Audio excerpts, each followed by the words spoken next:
Olwaleero 2 October saawa zino ziri 10:40 n'akava mu ofisi yae.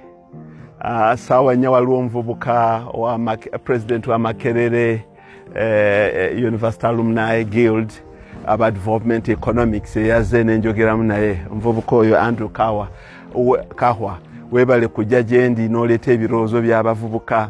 Onzizizaamu amaanyi nti abavubuka muli eyo n'abaasoma alumni ba Makerere mwebale nakumpita ku mukolo gwammwe. Mungu bw'anaabansobozesezza. Bwe mmaliriza emirimu gyange essaawa 9:02 bannange mbasibudde ne ŋŋamba kammala okugenda okwekonako eno ndabe ekiyumba we ŋŋenda okutuukiza ente zange kubanga saagala zigatta mu ziri endala ziyinza okuba gye zivudde ne zijja n'obulwadde.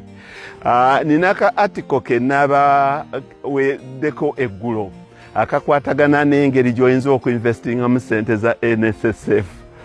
Mamadi Kakiika nange neekubyeko wano kubanga nfunye emails ezisukka 50 ng'ate ziva mu bantu abakulu. Nababuulidde nti bwe tuuka okufuna ssente za NSSF ziweebwa abantu bakulu. Essente ezo muzitegeke bulungi, tolinga omwana omuto atandika. Ssente muzitegeke bulungi. Bannange, my point that I was trying to make is temuteeka ssente ezo nnyo mu assets.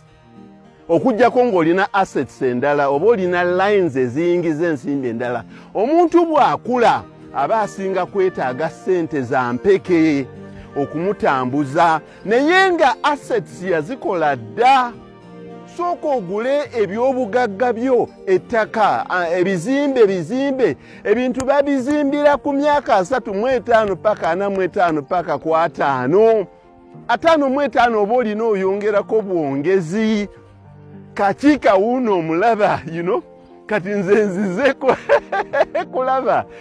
kulaba ebiyumba, nina ekiyumba kiri waggulu kulaba ng'ente zendeeta. Wennababuulidde nti nze bompa NSSF million 10 sizizimbamu buyumba bw'abapangisa, sizikola, nze nzigulamu nte because nze nkimanyi liquidity ratio eva mu nte nnene.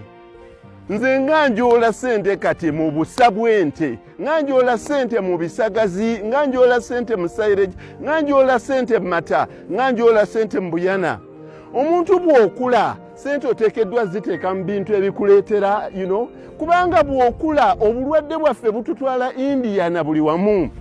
Tobeera nnyo na assets. Don't be asset rich and cash poor. Ekyo kyekireetera abantu abakulu okutunda ennyo ebintu byabwe. Nti omusajja oyo yali mugagga nnyo, alina ebizimbe egindi, alina amayumba egundi, naye taata atutabuseeko.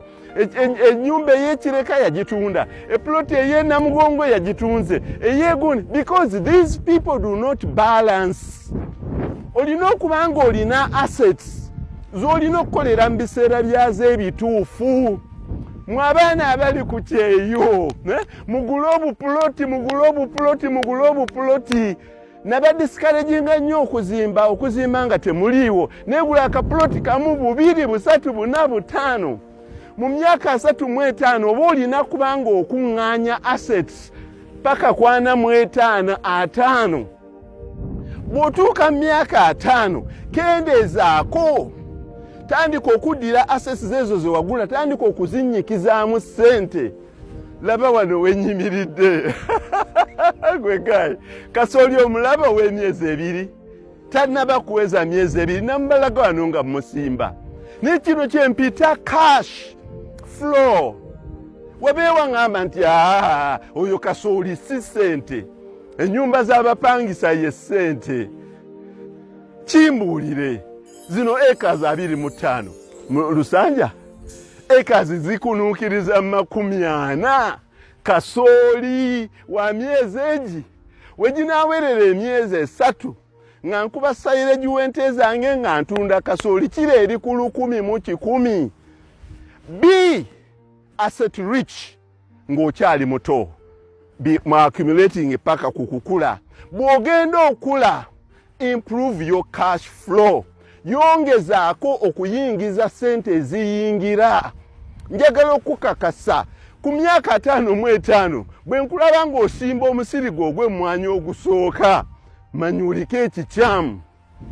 Ku myaka 5 mu 5 oteekeddwa okuba emmwanyi wazisimba olina emyaka 27 ku myaka 5 mu 5 ogula kibanja kirala oba osigulawo ziri n'oyongerako. Because emmwanyi is an asset.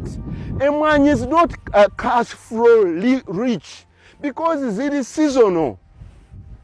Ate emiti nze emiti oyinza nti kati ngaasimba ate ye emiti ejange mbayigiriza emirundi mingi nti emiti ejange gisinga n'omuntu asuubula ettake kuba kati laba wano etuyimiridde ejo gigenda kukola ki gwe musajja gwe nga bandeetedde sente emirundi giweze 5 nga mbagamba mugira mulindako kuba ndaba season eggwa kuba nze nsala omuti gwange nga ngenda kuzzaawo omulala ate nga ngenda kusimbamu n'emmere endala bwe maliriza awo nga neeyongerayo. So emiti gyange giringa cash flow. So nkubiriza abantu nti mu managing portfolios zammwe okusinziira ku myaka gy'olina. Bannange nze mbalemeddeko ku kyente kuba nzudde abasajja abalina ente abateese omujja kulooza nti njogerera Banyankole abateese ennaku zino gavumenti yonna bagyetisse.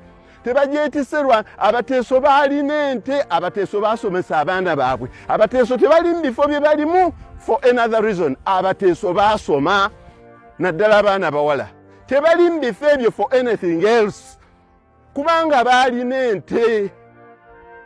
Naye ng'abaana batudde wano mu bitundu by'endimu eby'emmwanyi terimba ng'ekimuli kikunkumuka okiraba naye ate ente ab'ente naye nga tonnatuuka ku leve eno yange bannange mbakuutira mu managinge nga nti mu myaka gino mba nnina okugula bino mu myaka gino mba nnina okugoba ekiyingiza ssente mu myaka gino mba nnina ku accumulating asset. Bannange nabalaga nga nvudde South Africa myaka 3 mu 5 nengula taxi nenjagala okuzimala mu bondi kubanga tax it is cash rich. Taxes are cash flow. Nengenda mu Costa awo wonna nalinga nchuluuza njola nengenda mu trucks nene nga njola olwaweza nga ngenda okuweza emyaka 4 nengamba nti kati wano wotandika okugumiza assets zo nenyingira ettaka nenyingira obulimi ate obulimi nesibutuulamu nina ettaka lyange ekyaggwe. Obulimi nembufuula nti obulimi bulinga tax obulimi bulinga musuubuzi obulimi bulinga alina ekizimbe mu Kampala ne buyisa nawo kubanga nze nkwata ssente buli lunaku buli wiiki buli mwezi oba busa oba mata oba nte oba nnyana oba kasooli oba sayireji buli wamu wonna njolerawo. Maliriza nga mbakubiriza bannange bw'ofuna ssente ze eza NSSF toyingira bizinesi mpya gy'otabaddemu oline bw'aje kusomera atya kubanga first of all wootuukira okuwera ssente zo obwongo buba butandise okukendeera. Tokyasobola kusuubula mmwanyi ng'oli ku myaka 5 ku supiidi y'abaana gye basuubulirako. Totandika wooteeri nze ndi mu wakatawuni k'ebudaka ewaffe tewaliwo wooteeri ate bakolawo oluguudo kanteeke wooteeri ebudaka. Oyagala kukola ntonde eri baana bo nti abaana tebannambula abaana tebajja na kundaba kubanga tebalina nsonga ebatwalayo. Wooteeri ojja giteekamu hotel occupancy. Wooteeri bw'obanga ekola bulungi nnyo ebeera na 35%. Nti bw'oba olina ebitanda 10 ebitanda 35 bwe biba bisulako abantu olwo oba okola ate ennyumba z'abapangisa ate zo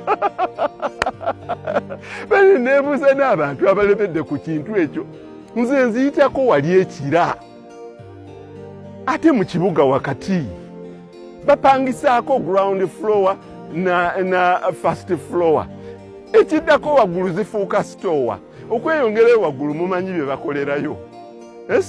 Ekizimbe kiramba kiri awo naye omusajja akisoloozaako amaduuka 40 naye ng'ekizimbe kiriko amaduuka 100. Real estate is an asset. Omuntu ateekeddwa okuba ne cash flow ekintu ekiyingiza ensimbi nga bw'okiraba wano. Thank you.